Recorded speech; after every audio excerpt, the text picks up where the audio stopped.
जय हिंद मेरे प्रिय विद्यार्थीगण, वेलकम टू एक ही लक्ष्य कॉम्पिटिशन एकेडमी कार्यबल मंडी। मैं आप सभी का हार्दिक स्वागत करता हूं। जैसा कि हम लोग मध्य प्रदेश जेल पेरी में जो परीक्षाएं हमारी हो रही है उनसे संबंधित जो डेली का विश्लेषण है वो आपके सामने लेकर आ रहे हैं। आज हम चर्चा करेंगे 13 दिसंबर 2020 को जो हमारा पेपर हुआ, आज का पेपर फर्स्ट एंड सेकंड जो शिफ्ट हुई हमारी, ठीक उन पेपर्स के बारे में चर्चा करते हैं। जैसा कि सबसे पहले हम बात करते हैं, हम देखेंगे मैथ्स को कि मैथ्स में किस तरह के प्रश्न किन टॉपिक से पूछे गए। जैसा कि हमने कल भी चर्चा की थी कि मैथ्स में अभी जो प्रश्न आपको 2 दिन में देखने को मिले हैं वो एडवांस मैथ्स से देखने को मिले हैं। आज फिर वही हुआ कि एडवांस मैथ्स में क्षेत्रमिति से संबंधित हमारे प्रश्न पूछे गए, जिसमें यदि मैं आपके सामने बताना चाहूँ आपको तो एक प्रश्न पूछा गया था, एक बेलन की ऊंचाई 20 मीटर है व आधार की त्रिज्या 5 मीटर है, इसमें गोला बनाया जाता है तो गोले का व्यास हमें ज्ञात करना था। ये इस तरह का प्रश्न आपका आया था और ऐसे ही प्रश्न आपको कल भी देखने को मिले थे। फिर एक प्रश्न से पूछा गया था, एक घन का पृष्ठीय क्षेत्रफल 786 है तो आयतन क्या होगा। ठीक एक प्रश्न पूछा आपका, 2 समरूप त्रिभुज का क्षेत्रफल जो है आपका 169/81 है, तो प्रथम की माध्यिका 39 है तो दूसरे की क्या होगी। इसका मतलब ये हुआ कि हमारे रोजाना एडवांस मैथ से प्रश्न पूछे जा रहे हैं। सो आपको बिल्कुल इस टॉपिक को बहुत अच्छे तरीके से पढ़ना है जिन बच्चों का भी आगे पेपर है। ठीक इसके बाद हम बात करें तो आज की परीक्षा में यानी आज के पेपर में दिशा व दूरी ये रीजनिंग का टॉपिक होता है, लेकिन इससे भी प्रश्न देखने को मिला। जबकि जेल पहली के सिलेबस में रीजनिंग नहीं आता है, लेकिन रीजनिंग के कुछ जो प्रश्न होते हैं वो मैथ्स के में इंक्लूड करके दे दिए जाते हैं। अब यदि हम बात करें तो प्रतिशत से भी आज प्रश्न आपको देखने को मिला था। जैसा मेरे पास कुछ प्रश्न है प्रतिशत के, इसमें दिया हुआ है कोई व्यक्ति एक दिन 40% आम बेच देता है, वह शेष का 20% बेच देता है, इस तरह का प्रश्न दे रखा था। हालांकि पूरा एग्जैक्ट प्रश्न मेरे पास नहीं है, लेकिन इस तरह का बच्चों ने जो बताया मुझे मेरे पास में है। कहने का अर्थ यह है कि प्रतिशत से भी आपका प्रश्न पूछा जा रहा है आज की परीक्षा में, जबकि प्रतिशत की जो प्रश्न है आपके कल और परसों नहीं पूछे गए थे लेकिन आज पूछे गए। नाव और धारा से संबंधित प्रश्न भी आज परीक्षा में पूछा गया है, जबकि ये 12 तारीख में 11-12 तारीख में ये प्रश्न नहीं पूछे गए थे। लाभ हानि से संबंधित प्रश्न भी आज आपका पूछा गया है। द्विघात समीकरण जो हमारा मैथ्स का बेसिक्स होता है उसमें द्विघात समीकरण से संबंधित प्रश्न भी आपके पूछे जा रहे हैं। आयु संबंधित प्रश्न भी आज आपको देखने को मिला, जबकि पिछले 2 दिन में ये प्रश्न नहीं आया था। इसके अलावा जब बात करें तो बिंदु निर्देशांक से संबंधित कुछ प्रश्न आपके पूछे गए जो ग्राफिक्स में बनते हैं आपके, इस तरह के प्रश्न आपके पूछे जा रहे हैं। ठीक जैसे कि हमने बात की अनुपात के प्रश्न भी आपका पूछा जा रहा है। परिमेय अपरिमेय में से कहने का मतलब ये हुआ कि मैथ्स जो है आपका उसमें आपको जो टॉपिक अभी पढ़ना है उनमें एक तो जो एडवांस मैथ्स है हमारा उसमें आपको क्षेत्रमिति बहुत अच्छे से देखना है। ठीक इसके बाद हम बात करें तो अनुपात समानुपात के प्रश्न भी आपको देखने को मिल रहे हैं, इन्हें भी आपको देखना है। जो आपने प्रतिशत पढ़ रखा है परसेंटेज के प्रश्न भी देखने को मिल रहे हैं। ठीक कहने का मतलब ये कि लगभग जो टॉपिक आपके पहले छोड़ रहा था वो अब उन टॉपिक को लेने लगा है। तो आगे आपको अपनी तैयारी इस तरह से करना है, क्योंकि हो सकता है आने वाले 2 दिन आपको जैसे आज प्रतिशत का ओनली एक प्रश्न मिला तो कल हो सकता है 2 से 3 प्रश्न आपको देखने को मिले। लाभ हानि के प्रश्न आज एक ही मिला पिछले 2-3 दिन के अंदर, तो कहने का अर्थ ये हुआ कि इसके प्रश्न आगे आपको देखने को मिलेंगे। ठीक इसके अलावा ट्रिग्नोमेट्री के प्रश्न भी आपको देखने को इसमें मिल रहे हैं। हालांकि अभी एक ही प्रश्न आया था कल के पेपर में, आज नहीं आया ट्रिग्नोमेट्री से, लेकिन प्रश्न आपके आ सकते हैं।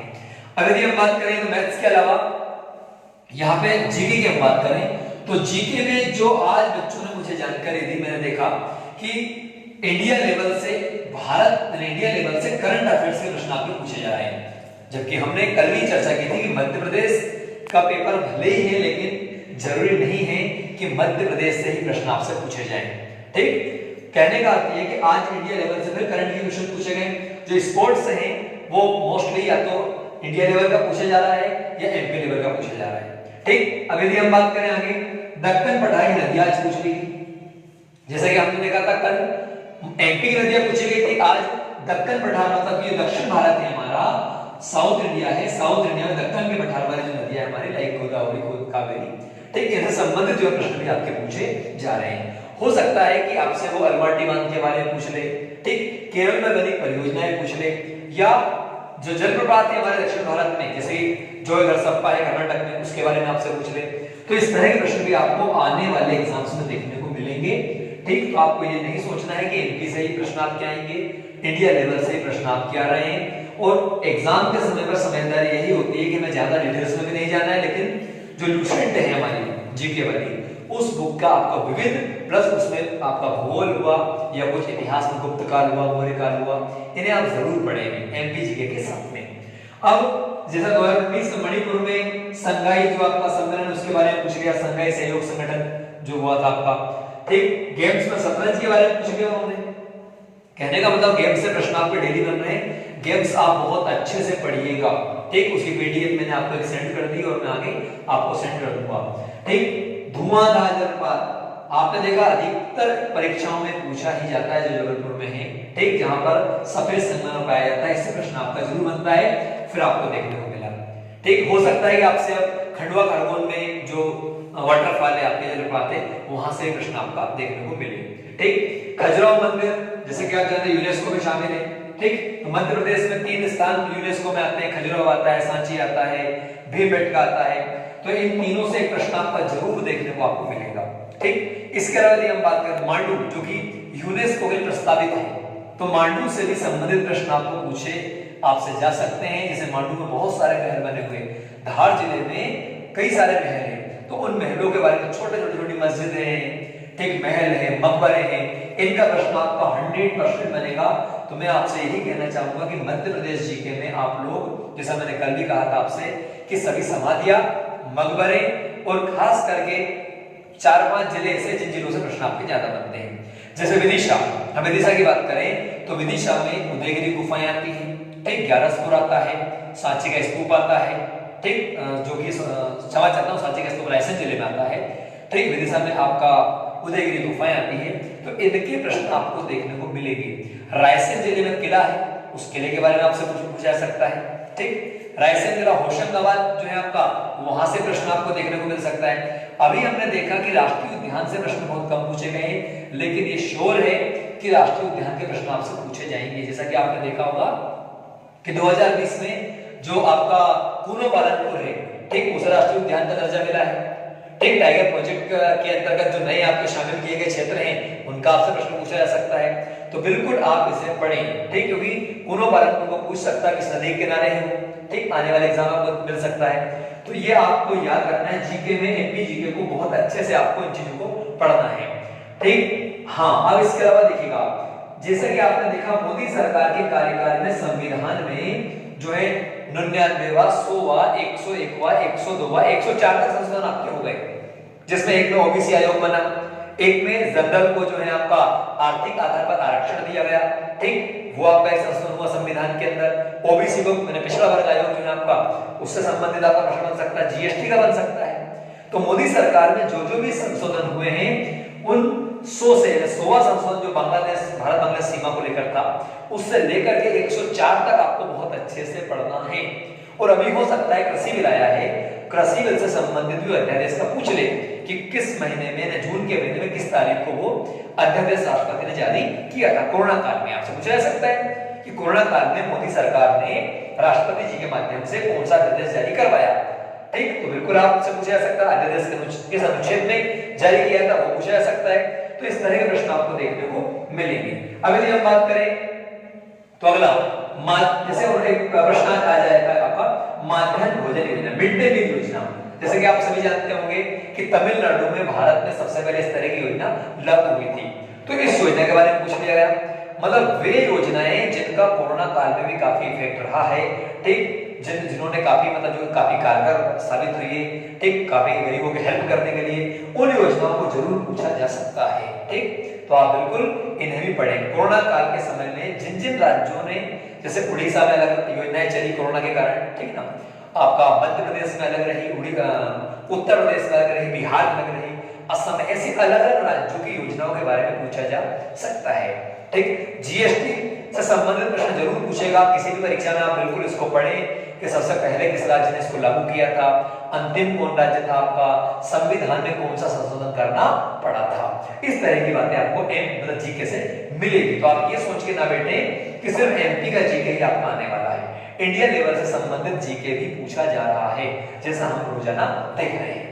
ठीक, आप लाइफ टाइम अचीवमेंट अवार्ड के बारे में पूछा था किसी में आप, ठीक है ना, और मध्य प्रदेश की स्थापना दिवस पूछ लिया है, क्योंकि आप सब जानते हैं 1 नवंबर भी अभी निकला, ठीक, उसमें स्थापना दिवस थी। हो सकता है आपसे पूछ ले कि मध्य प्रदेश के साथ में वो कौन कौन से अन्य राज्य है जो राज्य 1 नवंबर को अपना स्थापना दिवस मनाते हैं। ठीक, अभी जो है किसान आंदोलन चला पंजाब हरियाणा में, ठीक है ना, अभी जो एनडीए का हमारा चुनाव हुआ था, आखिरी चुनाव, ये बिहार में हुआ था, आपको पता है। तो बिहार चुनाव के बारे में पूछा जा सकता है कि बिहार चुनाव में एनडीए जो है उसमें किस पार्टी को सबसे अधिक सीटें मिली, ठीक, या वहां के राज्यपाल कौन है। तो आपको ध्यान ये रखना है कि जिन राज्यों में कुछ बदलाव हुए या कुछ वहां पर घटनाएं होती है उनसे संबंधित प्रश्न जरूर पूछे जाते हैं। जैसे कि आपने देखा होगा सत्यपाल मलिक जो गोवा के राज्यपाल थे, गोवा से पहले कश्मीर के थे, कश्मीर में 370 हटी, बाद में वहां पे उपराज्यपाल बनाए गए। तो इस तरह से इनसे प्रश्न पूछा जा सकता है कि वर्तमान में इन्हें कहां पर ट्रांसफर कर दिया, मेघालय जैसा कि आपने सुना होगा, ठीक। तो सभी राज्यों के मुख्यमंत्री राज्यपाल इनको भी आप जरूर पढ़ें, इनसे जीके में आपको प्रश्न देखने को मिल सकता है, ठीक है ना। अगर हम बात करें हिंदी में, हिंदी बहुत आसान आई, हिंदी की हम बात करें तत्सम तद्भव रोजाना हमें देखने को मिल रहा है। आज फिर से 2 प्रश्न इस टॉपिक से आगे पूछे गए। पर्यायवाची के 3 प्रश्न आज आपको देखने को मिले थे। फिर हम बात करें वाक्य, आखिर वाक्य की परिभाषा से पूछ लिया आज कि जैसे जिसमें उद्देश्य और विधेय होता है, ठीक, वो कौन सा वाक्य होता है। तो इस तरह के मतलब कहने का सरल वाक्य, संयुक्त वाक्य, मिश्रित वाक्य, ठीक, रचना के आधार पर इस तरह के वाक्य भी क्या है आपके पूछे जा रहे हैं। विकारी अविकारी शब्द के बारे में पूछ लिया गया। अब आप जानते हैं विकारी शब्द जिनका लिंग, ठीक है ना, जिनका वचन जो है आपका बदल जाए, और जो नहीं बदलते वो अविकारी कहलाते हैं, जो नहीं बदलते। इस तरह के शब्द भी आपको देखने को मिल रहा है। कहने का मतलब ये है कि हिंदी की व्याकरण है हमारी, ठीक, उसमें क्रिया विशेषण समुच्चय इनसे भी प्रश्न आपके पूछे जा रहे हैं। आपको कुछ नहीं करना है, जो लुसेंट की हिंदी की बुक है आपके पास होगी या कोई भी हिंदी की बुक होगी, लाइक अरिहंत की भी होगी, उस किताब का आपको जो उसके प्रैक्टिस सेट एग्जाम टाइम में सिर्फ उनको पढ़ना है। आपको थ्योरी में नहीं जाना है, सिर्फ उस टॉपिक के प्रश्न पढ़ना है। एक टॉपिक में लगभग 40 से 50 प्रश्न आपके दे रखे हैं, तो आप लोग बिल्कुल पढ़ें उसे। मुहावरे रोजाना आ रहे हैं, मुहावरे में बिल्कुल कहता हूं कि लुसेंट का ही आप पढ़ दीजिए, बाहर नहीं पढ़िए, निश्चित ही आपके नंबर बहुत अच्छे आएंगे, क्योंकि एग्जाम समय में ज्यादा हम नहीं पढ़ सकते, लेकिन जो हमारे पास है कम से कम वो तो हम पढ़ सकते हैं।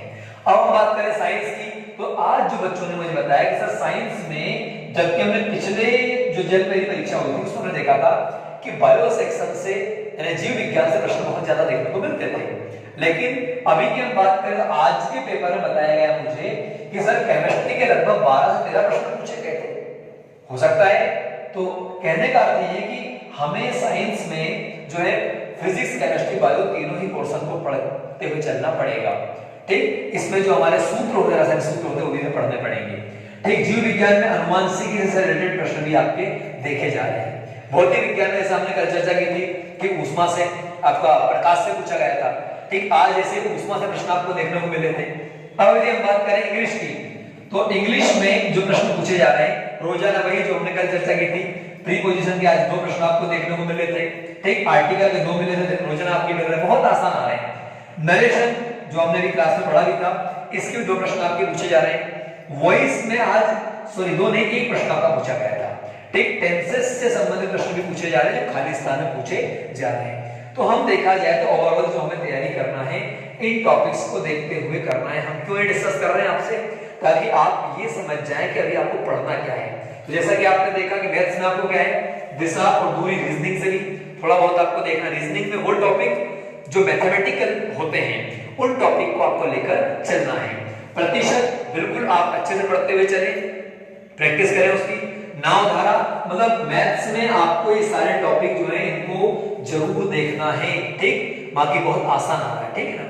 जीके के अंदर मैंने आपको बताया कि इंडिया और आपको एमपी लेवल दोनों लेकर चलना है। और किन टॉपिक से, नदी हुई, ठीक, खेल अवार्ड हुए आपके, इनको बिल्कुल आप पढ़ते हुए चले। आप देखेंगे कि अगले पेपर में आपको इसका जरूर फायदा मिलेगा। सो आज हम इसको यहीं पे समाप्त करते हैं, और मैं उम्मीद करता हूं कि आप सभी लोगों का जो अगला पेपर रहेगा वो बहुत बेहतर रहेगा। सभी को बेस्ट ऑफ लक मेरी तरफ से, की लक्ष्य परिवार की तरफ से। धन्यवाद, जय हिंद।